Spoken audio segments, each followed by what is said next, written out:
Euh, Bonsoir à tous et j'espère que vous allez bien.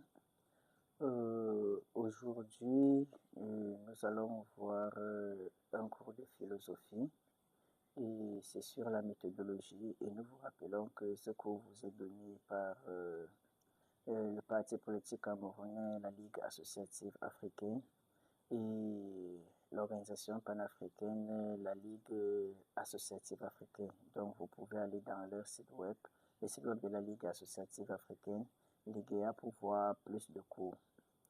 Nous sommes sur la méthodologie de la dissertation philosophique aujourd'hui et c'est un cours qui concerne la première et la terminale, toutes filières confondues. La seconde également fait cette méthodologie. Alors, nous allons commencer par introduire ce qu'on entend par la dissertation philosophique. C'est quoi la dissertation philosophique? La dissertation philosophique, tout simplement, est un exercice qui essaie d'évaluer la capacité d'analyse dialectique de l'élève. L'élève doit être capable de raisonner de manière dialectique en donnant une thèse, une antithèse et une synthèse. C'est le but de la dissertation philosophique. Donc, la dissertation est tout simplement un exercice philosophique qui vise à évaluer la capacité de raisonnement de l'élève. L'élève doit être capable de résoudre un problème, de mobiliser ses ressources pour pouvoir résoudre un problème. D'ordre philosophique, bien sûr. Euh, Avant de commencer la rédaction de la dissertation, il y a toute une étape qu'on appelle le travail préliminaire. Le travail préliminaire, c'est quoi? C'est un travail qui vient avant la rédaction proprement dite. C'est ce qu'on appelle généralement le travail au brouillon. Et ce travail, il y a plusieurs étapes. La première étape, quand on donne d'abord un sujet, la première étape est d'abord de lire et relire le sujet. Lire le sujet plusieurs fois. En lisant le sujet plusieurs fois, en lisant et en relisant le sujet plusieurs fois, ça va permettre à votre mémoire de pouvoir commencer à mobiliser vos ressources, les ressources que vous avez accumulées dans votre mémoire pour pouvoir résoudre le problème. C'est pourquoi il faut toujours lire le sujet plusieurs fois.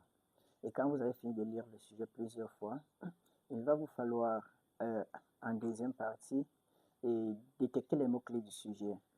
Il s'agit de souligner les mots-clés. Les mots-clés sont les mots qui permettent de la compréhension du sujet.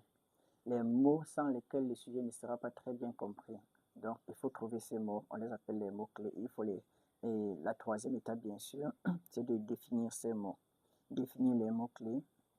Et il faut définir les mots-clés en fonction du contexte. Bon, il faut en même temps définir en fonction du contexte, en même temps définir selon le dictionnaire, si vous avez la définition du dictionnaire. Mais si vous n'avez pas la définition du dictionnaire, il faut définir selon le contexte. Une fois que vous avez défini les mots-clés, une fois que vous avez défini les mots-clés, il faut reformuler le sujet. Reformuler le sujet, c'est quoi? C'est dire le sujet en vos propres termes.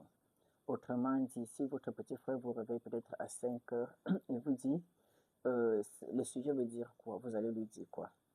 Reformuler le sujet donc n'est pas prendre les mots qu'on a définis et aller les remplacer par le sujet.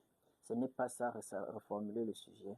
Reformuler le sujet, c'est dire le sujet en vos propres termes. Autrement dit, donner le synonyme du sujet. C'est cela qu'on appelle de reformuler le sujet. Une fois que vous avez reformulé le sujet, si vous avez bien reformulé le sujet, le problème va sortir de lui-même. Et le problème ne se donne pas de manière interrogative. Le problème se donne de manière déclarative. Et pour trouver le problème, on pose la question de quoi parle le sujet. Le problème est la question centrale du sujet. Je prends un exemple. Si je dis par exemple qu'Infac est le meilleur joueur du monde et qu'une autre personne dit que qu'Infac ne sait pas jouer au football, nous deux, on est en train de répondre à un problème. Et à quel problème on peut être en train de répondre? On peut être en train de répondre au problème des performances de Kinfac, je vous l'ai dit. On peut être en train de répondre au problème des performances de Kinfac. Donc, c'est ça qu'on appelle le problème philosophique. Une fois que vous avez le problème philosophique, une fois que vous avez trouvé le problème philosophique, il faut maintenant faire le plan global. Le plan global, c'est quoi? Dans votre sujet, vous allez trouver la thèse, l'antithèse et la synthèse. La thèse, l'antithèse et la synthèse sont des réponses probables au problème. Ce sont de probables réponses au problème. La thèse répond au problème, l'antithèse répond au problème la synthèse répond au problème. Donc, une fois qu'on a trouvé le problème, on trouve les réponses probables à ce problème, en fonction bien sûr du sujet. Et on va d'abord commencer par la thèse. C'est quoi la thèse? Il faut d'abord connaître. La thèse, comme son nom l'indique, est un point de vue. C'est le point de vue défendu. Dans un sujet citation, parce qu'il y a deux types de sujets, il y a les sujets qui sont des sujets citation. C'est-à-dire, il y a le nom de l'auteur avec sa citation entre guillemets. On appelle ça ici citation. Et la thèse est toujours le point de vue de l'auteur. Dans la thèse, vous allez toujours aller dans le sens de l'auteur. Maintenant, il y a un autre sujet qu'on appelle le sujet question. Le sujet, cette fois-ci, est posé sous forme de question.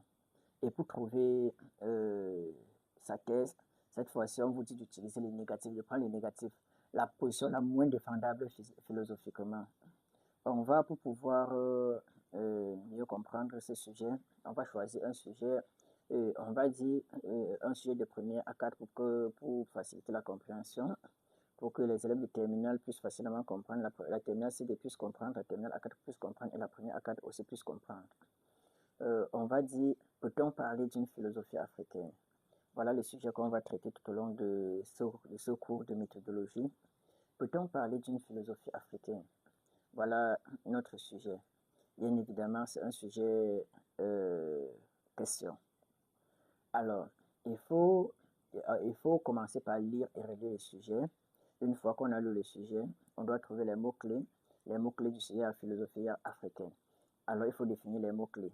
C'est quoi philosophie? La philosophie, vous connaissez, on définit la philosophie en seconde. C'est l'amour de la sagesse, c'est être en route, c'est une science essentiellement critique. Critique. Il y a beaucoup de définitions de la philosophie. Vous choisissez une ou deux. Maintenant, africaine, c'est quoi africaine? Africaine, c'est ce qui appartient à l'Afrique. Quand on dit que ce vêtement est africain, ça veut dire que c'est un vêtement qui appartient à l'univers africain. Donc, un Africain, un ressortissant d'Afrique. Quelque chose qui est africain est quelque chose qui vient d'Afrique, ou bien qui appartient à l'univers africain. Donc, et maintenant la reformulation. Comment reformuler ce sujet? On peut dire, peut-il exister une philosophie africaine?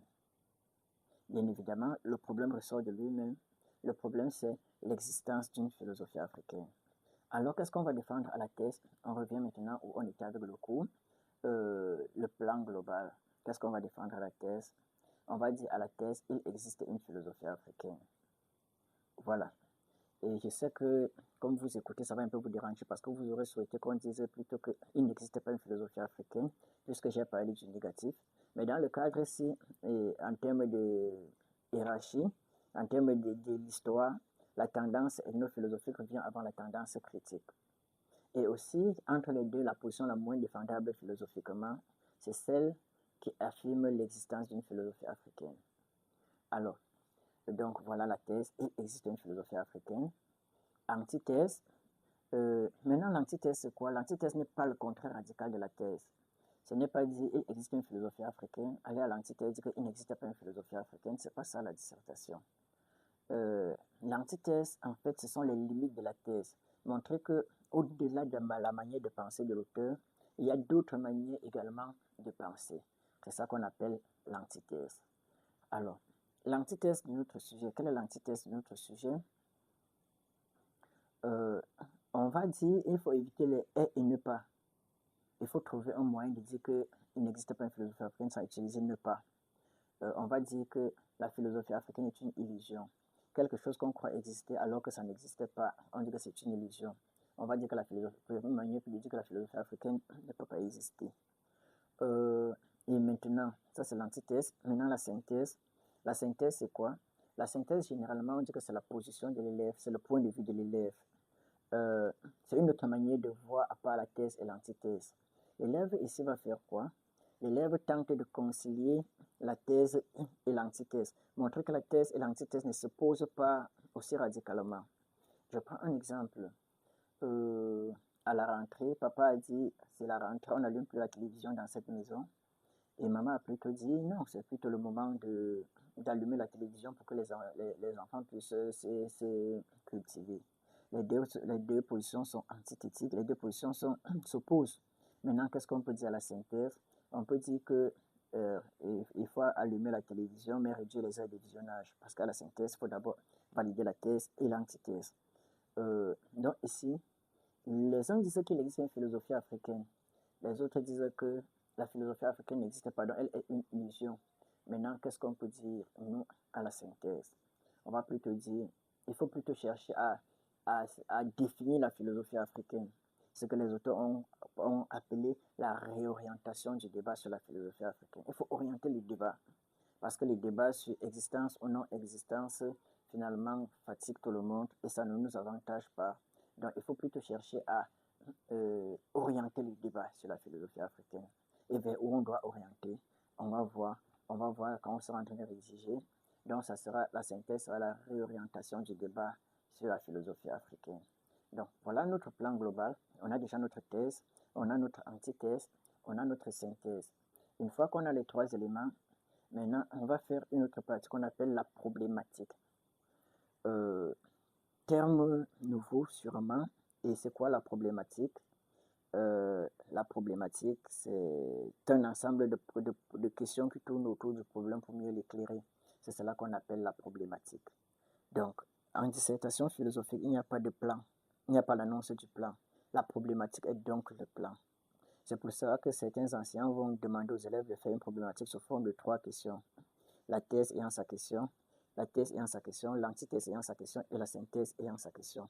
3 questions. D'autres vont dire de faire sous forme d'une question, c'est-à-dire la question englobe la thèse et l'antithèse et on laisse la synthèse.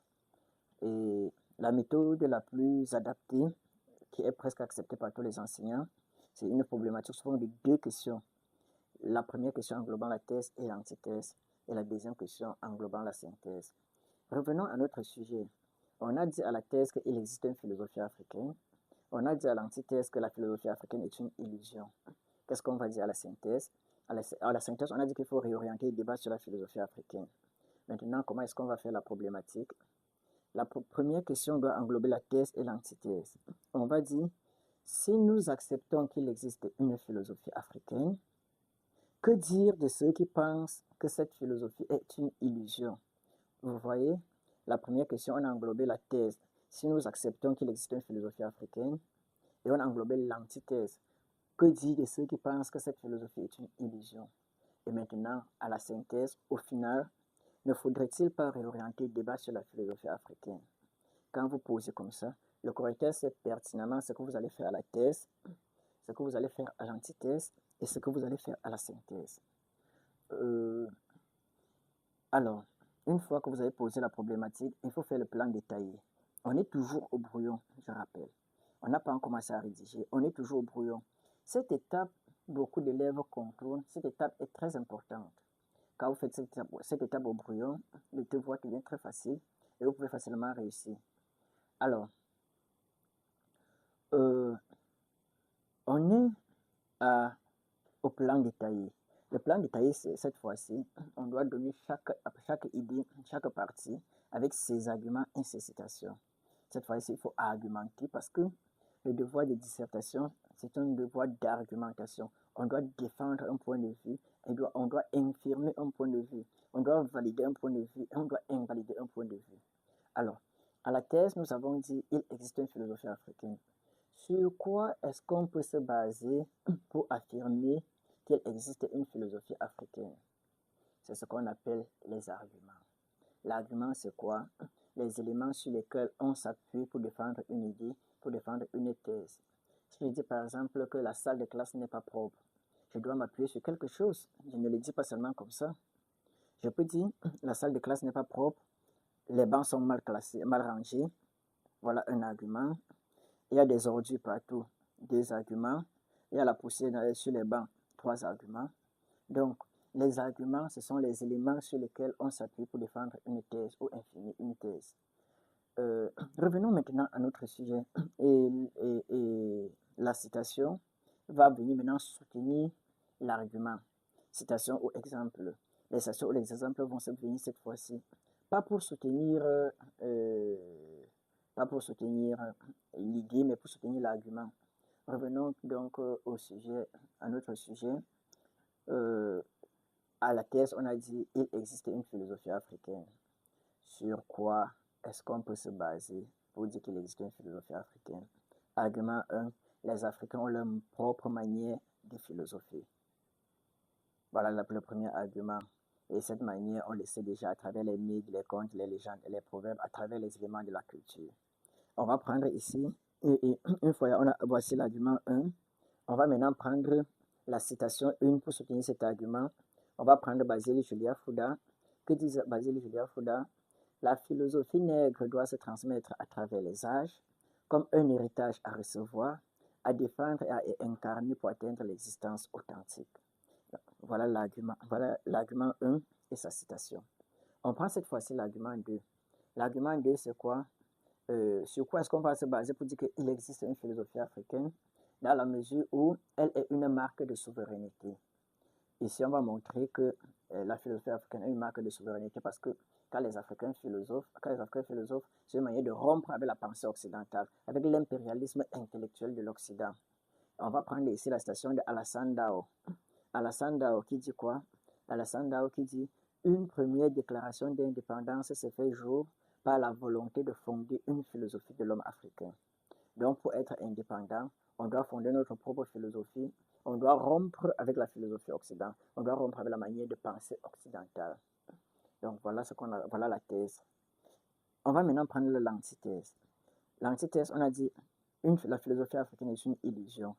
Sur quoi est-ce qu'on s'appuie pour dire que la philosophie africaine est une illusion? C'est cela qu'on appelle, sur quoi est-ce qu'on s'appuie? C'est ça qu'on appelle les arguments. On s'appuie sur quoi pour dire que la philosophie africaine est une illusion? Premier élément, la philosophie est universelle. On va montrer que la philosophie n'appartient à aucun peuple. Ses règles sont partout les mêmes. On va prendre ici, pour soutenir, on va prendre Massien Toa. Massien Toa qui dit « La philosophie ne commence qu'avec la décision de soumettre l'héritage philosophique et culturel à une critique sans complaisance. » Ça veut dire que la philosophie est essentiellement critique. Ici, Massien Toa veut dire qu'il ne peut donc pas avoir la philosophie dans les proverbes. Comme l'avait d'abord si bien dit Joe Moulet, il n'y a pas de philosophie dans les proverbes. Ça, c'est le premier argument et sa citation. Argument 2, on va dire notre philosophie qui est considérée comme la philosophie africaine n'a pas encore atteint le niveau de la philosophie. Et ici, on va prendre Paulin Untonji. Paulin Untonji qui a montré que l'ethnophilosophie n'est pas une philosophie parce que la philosophie se repose sur les débats contradictoires. Or, l'ethnophilosophie refuse les débats contradictoires. Donc, Paulin Untonji va dire, et on va prendre ici la citation, l'ethnophilosophie est une pré-philosophie qui se prend à tort pour de la métaphilosophie. Une pré-philosophie, pré veut dire avant, et philosophie, ça veut dire que c'est encore avant la philosophie. Ça n'a pas encore atteint le niveau de la philosophie. Donc voilà l'antithèse. Et maintenant la synthèse. On a dit qu'on va réorienter le débat sur la philosophie africaine. Et comment réorienter ce débat? Comment devons-nous réorienter le débat sur la philosophie africaine? Là est la principale question. La question du comment. Alors, on doit le faire en centrant la philosophie africaine sur un type d'homme nouveau. On va prendre ici Joe Moulet qui, dans son œuvre de la médiocrité à l'excellence, estime que les Africains doivent quitter de la médiocrité à l'excellence. La philosophie africaine doit donc viser à faire passer les Africains de la médiocrité à l'excellence. Et la philosophie africaine doit viser à façonner un type d'homme nouveau qu'il appelle l'excellent. C'est pour cela qu'il va écrire « De la bataille de développement devra sortir un type d'homme nouveau que nous caractérisons sous les traits de l'excellent. » Et on arrive encore à le deuxième argument. À la synthèse, un argument est déjà suffisant. Vous n'avez pas besoin de faire deux arguments. Mais si vous pouvez faire deux arguments, pourquoi pas? On va faire deux arguments. Le deuxième argument, la philosophie africaine doit viser à façonner une idéologie de l'homme africain. On va prendre ici Kwame Nkrumah, vous savez, sa philosophie du conscientisme, qui a dit que le conscientisme doit viser à unir les éléments culturels présents en Afrique, les éléments arabo-musulmans, traditionnels africains et euro-chrétiens, pour façonner une philosophie qui s'insère dans la personnalité africaine. Donc la philosophie africaine, ce qu'on appelle la tendance idéologique, doit viser à façonner une idéologie de l'homme africain. Donc, voilà globalement le plan détaillé.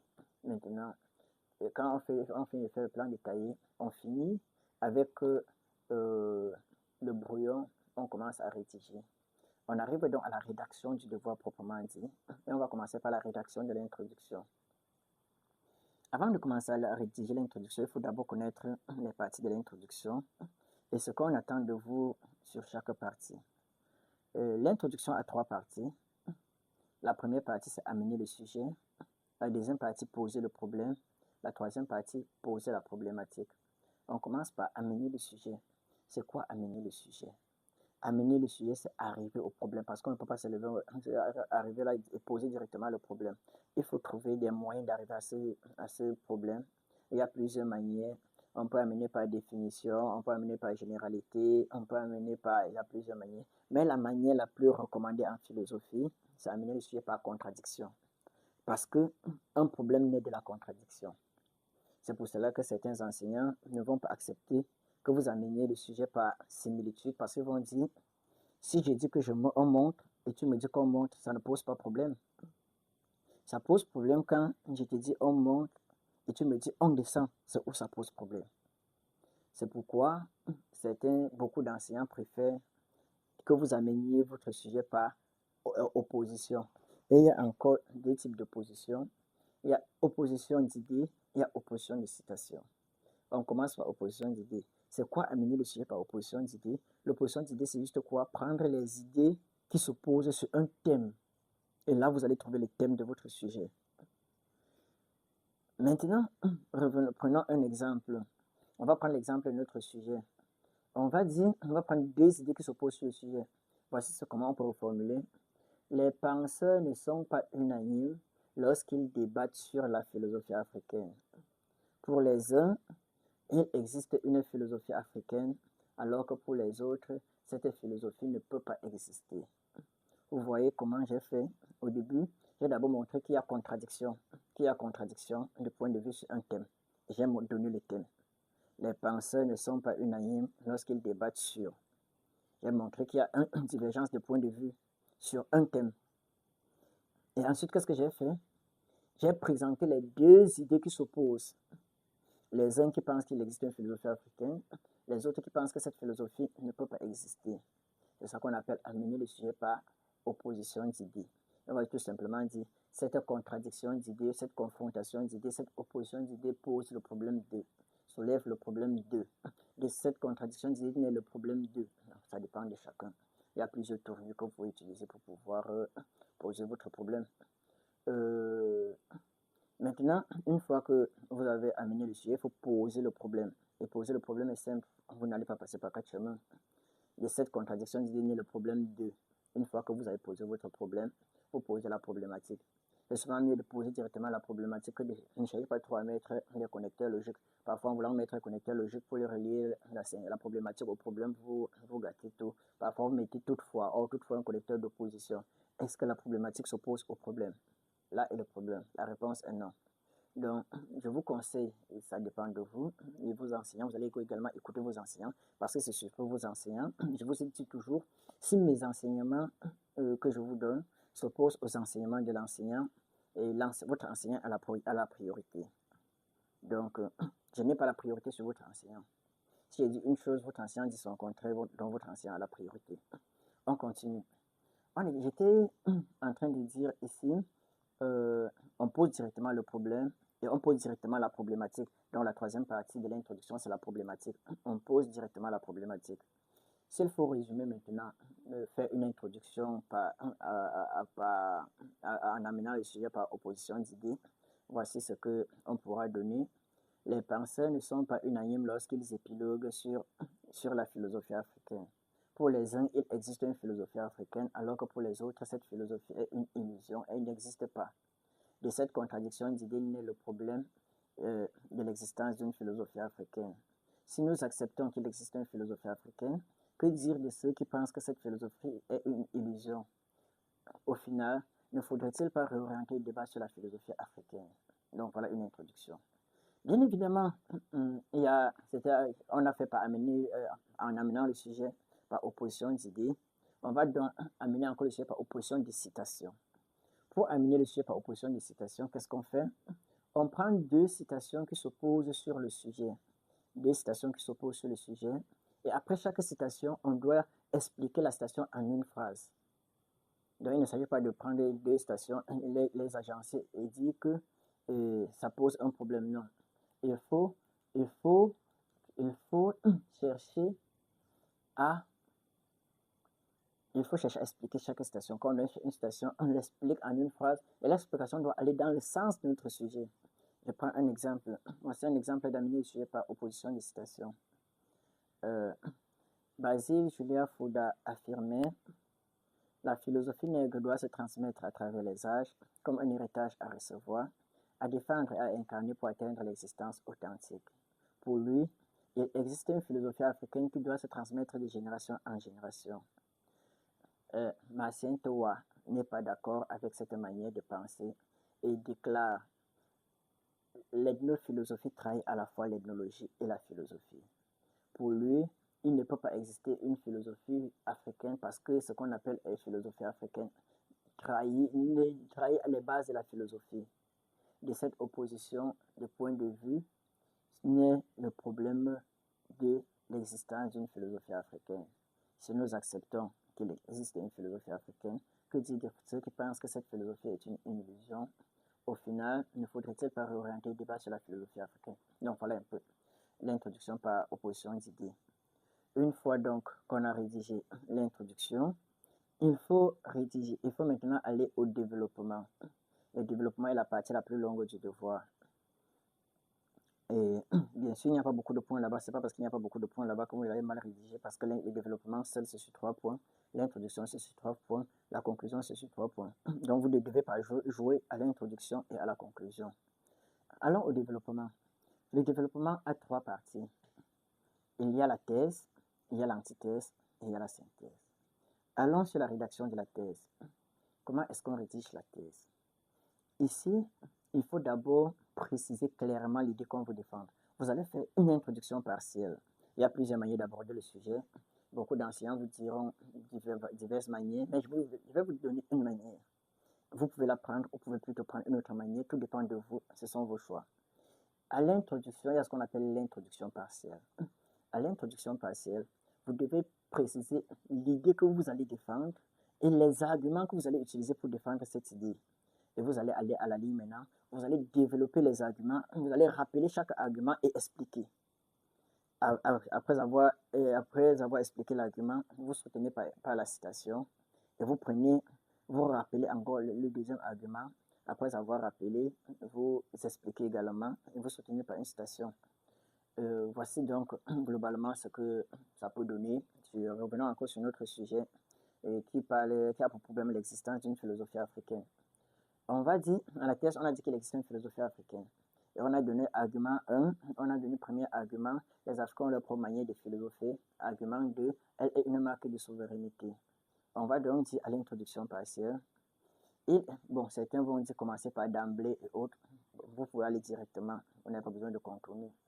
Il existe une philosophie africaine dans la mesure où les Africains ont leur propre manière de philosopher et dans la mesure où une philosophie africaine est une marque de sa souveraineté.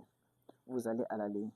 En effet, vous rappelez le premier argument, les Africains ont leur propre manière de philosopher à travers les éléments de leur culture, les mythes, les proverbes, les légendes et les contes. Maintenant, vous développez. Le père Placide Tempels au Congo avait trouvé que les Africains ont leur propre manière de philosopher. Il a appelé cela la philosophie bantou. Il a montré que les Africains philosophent à travers les éléments de leur culture. Basile Julia Fouda estime quant à lui que tous les éléments de la culture ont une toile de fond et c'est cette toile de fond qui forme la philosophie africaine. Dans chaque élément de la culture se trouve toute une philosophie de l'homme africain. Et pour lui, cette philosophie doit se transmettre de génération en génération. Il écrit: la philosophie nègre doit se transmettre à travers les âges comme un héritage à recevoir, à défendre et à incarner pour atteindre l'existence authentique. En plus, le premier argument est fini, on entre passer au deuxième argument. En plus, une philosophie africaine est une marque de sa souveraineté. rappel du deuxième argument. Maintenant, explication. En fait, les Africains, beaucoup d'Africains estiment qu'ils sont sous impérialisme intellectuel occidental et qu'ils ne font qu'accepter les points de vue de l'Occident et qu'ils pensent comme l'occidental et qu'il est temps de rompre avec cette monotonie, de rompre avec cette manière de penser et de fonder une philosophie propre à l'Africain pour marquer son indépendance, pour marquer son autonomie, pour marquer sa dignité dans le monde. Et c'est pourquoi Alassane Dao va écrire une première déclaration d'indépendance est fait jour par la volonté de fonder une philosophie de l'homme africain. Vous voyez, j'ai rappelé le deuxième argument, j'ai expliqué l'argument et j'ai soutenu mes explications par une citation. Voilà comment on rédige. Maintenant, on a fini de rédiger la thèse, on passe à l'antithèse. L'antithèse, on a trouvé l'antithèse. Avant de passer à l'antithèse, il y a un élément capital qu'il ne faut jamais oublier. Il y a ce qu'on appelle la transition. Votre devoir doit donc avoir deux transitions. Pour quitter de la thèse à l'antithèse, on met une transition. Et pour quitter de l'antithèse à la synthèse, on met une transition. Votre devoir a donc deux transitions. Une transition pour quitter de la thèse à l'antithèse, une transition pour quitter de l'antithèse à la synthèse. Il n'y a pas de transition pour quitter de la synthèse à la conclusion. Alors, c'est quoi la transition? La transition, c'est quoi? La transition résume la première partie et annonce la partie suivante. Résumer la partie précédente en une phrase et annoncer la partie suivante. En fait, comme on dit souvent, on ne quitte pas du coq à l'âne. Quand vous quittez du coq à l'âne, il faut passer par le mouton, par exemple. Et c'est ça qu'on appelle la transition. Pour quitter d'une partie à une autre, il faut montrer la transition, résumer la partie précédente et annoncer la partie suivante. Donc, on va donc essayer donc de faire notre transition. On va donc essayer de faire notre transition. Il existe donc une philosophie, nous venons de voir qu'il existe une philosophie africaine à travers les éléments de sa culture. Mais cette philosophie ne peut-elle pas être aussi une illusion? Vous voyez que j'ai résumé la première partie qu'on vient de faire, et j'ai annoncé la partie qu'on vient de faire, qu'on veut faire. C'est ça qu'on appelle la transition. Maintenant, on arrive donc à l'antithèse. À l'antithèse, on a dit que la philosophie africaine était une illusion, donc elle n'existe pas. Et sur quoi est-ce qu'on va se baser pour dire qu'elle n'existe pas? On avait déjà trouvé les arguments à l'introduction, il nous restait juste de rédiger. Et on rappelle l'argument, on a dit qu'elle n'existe pas parce que la philosophie est universelle et parce que elle ne respecte pas, elle n'a pas encore atteint le niveau de la philosophie. Donc on va, comme à la thèse, faire une introduction partielle qui précise, qui rappelle l'idée à défendre et les arguments pour défendre. On va revenir, on va dire, la philosophie africaine est un mirage dans la mesure où la philosophie est universelle et dans la mesure où elle n'a pas encore atteint le niveau de la philosophie. On va à la ligne, en effet, et on rédige. On va donc rappeler l'argument 1 et on va expliquer. En effet, la philosophie est universelle. Ses règles sont partout les mêmes. Elle repose sur des principes applicables partout, quel que soit l'endroit où on se trouve, qu'on soit en Europe, en Asie ou en Afrique. Les règles de la philosophie sont les mêmes. Et Massien a montré que le fondamental de la philosophie est la critique. Donc, une philosophie qui n'accepte pas la critique n'est pas une philosophie. C'est pourquoi Massien va préciser la philosophie ne commence qu'avec la décision de soumettre l'héritage philosophique et culturel à une critique sans complaisance. En outre, on a fait le premier argument, on a rappelé l'argument, développé l'argument et soutenu par une citation. On va annoncer l'argument suivant. En outre,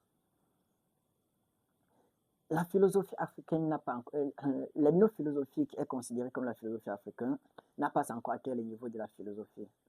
En fait, elle ne respecte pas les règles de la philosophie. Massien a montré qu'elle ne respecte ni les règles de l'ethnologie, ni celles de la philosophie. Et elle est ancrée dans la culture. Or, il n'y a pas une philosophie ancrée dans la culture. C'est pourquoi Paulin Ontonji va estimer qu'elle n'a pas encore atteint le niveau de la philosophie. Il écrit, 2 points, on cite, L'ethnophilosophie est une pré-philosophie qui se prend à tort pour de la métaphilosophie. Donc, voilà l'antithèse. On fait la deuxième transition. La philosophie africaine est donc une illusion. Au final, ne faudrait-il pas réorienter le débat sur la philosophie africaine? On arrive donc à la synthèse. Et à la synthèse, il y a un élément particulier parce que la synthèse ne s'écrit pas de la même manière que la thèse et l'antithèse. Il y a une légère différence qu'il faut connaître. À l'antithèse, à la thèse, on a défendu un point de vue. À l'antithèse, on a défendu, disons, son contraire. Ce n'est pas son contraire, c'est ses limites. On a donné un point de vue et ses limites. Maintenant, qu'est-ce qu'on va dire à la synthèse? À la synthèse, il faut d'abord justifier les deux. Il faut d'abord montrer que la thèse est valable, l'antithèse est valable. Avant de, à partir de là-bas, tirer maintenant l'idée de la synthèse. On va donc dire l'existence d'une philosophie africaine est doublement interprétée par les penseurs. Pour les tenants de la tendance ethnophilosophique, il existe bien une philosophie africaine, alors que pour les tenants de la tendance critique, cette philosophie est une illusion. On a validé la thèse, on a validé l'antithèse. Maintenant, à partir des deux, on tire une synthèse. Face à cette contradiction, nous pouvons réorienter le débat sur la philosophie africaine en la centrant sur une idéologie et sur le façonnement d'un type d'homme nouveau. On parle à la ligne maintenant, on explique maintenant. En effet, la philosophie africaine devrait se baser sur le façonnement d'un type d'homme nouveau. Elle doit, autant pour moi, elle doit viser à façonner un type d'homme nouveau que Joe Mollet a appelé l'excellent. Elle doit viser à faire sortir l'Africain de la médiocrité à l'excellence, car seul l'excellent est capable de porter les changements de l'Afrique. C'est pourquoi Joe Mollet écrit « De la bataille de développement devra sortir un type d'homme nouveau que nous caractérisons sous les traits de l'excellent. » Voilà le premier argument. À la synthèse, je vous ai dit un argument est suffisant. Mais si vous pouvez utiliser deux arguments, il n'y a pas de problème. Aussi, nous pouvons centrer la philosophie africaine sur une idéologie. Kwame Nkrumah a montré qu'en Afrique, il y a trois éléments culturels dominants. Les éléments de la culture euro-chrétienne, traditionnelle africaine et judéo-chrétienne, euro-chrétienne et arabo-musulmane. Ces trois éléments sont en conflit en Afrique. La philosophie africaine doit viser à unir ces trois éléments pour façonner une idéologie de l'homme africain qu'il a appelée le conscientisme. Et ce conscientisme doit être basé sur les conditions de vie matérielles des Africains. C'est pourquoi Kwame Nkrumah écrit le conscientisme est une philosophie profondément matérialiste. Donc voilà, on a fini avec le développement. On prend maintenant la conclusion. La conclusion, elle aussi, a trois parties. Il y a rappel du problème, le bilan, et le bilan qu'on appelle le rappel de la problématique également, et la position personnelle de l'élève. La position personnelle de l'élève, que cela ne vous embrouille parce que pas que l'élève va donner son point de vue, c'est la synthèse. Son point de vue est la synthèse. On va donc rappeler le problème, c'est juste rappeler le problème qui avait fait l'objet de notre devoir. On peut dire, en conclusion, notre devoir portait sur, parvenir au terme de notre devoir qui était centré sur. Il y a plusieurs manières de conclure. En définitive, parlant du problème de, ça dépend que chacun a une manière de voir comment il peut faire sa conclusion. Il y a plusieurs formules pour faire les conclusions. C'est pas, il y a plusieurs formules. On va donc dire, maintenant, après le rappel du problème, il y a ce qu'on appelle le bilan. Le bilan, c'est quoi? Rappeler la thèse et l'antithèse. Et une fois qu'on a rappelé la thèse et l'antithèse, maintenant, à la position personnelle de l'élève, on rappelle la synthèse. Voici donc l'exemple d'une conclusion.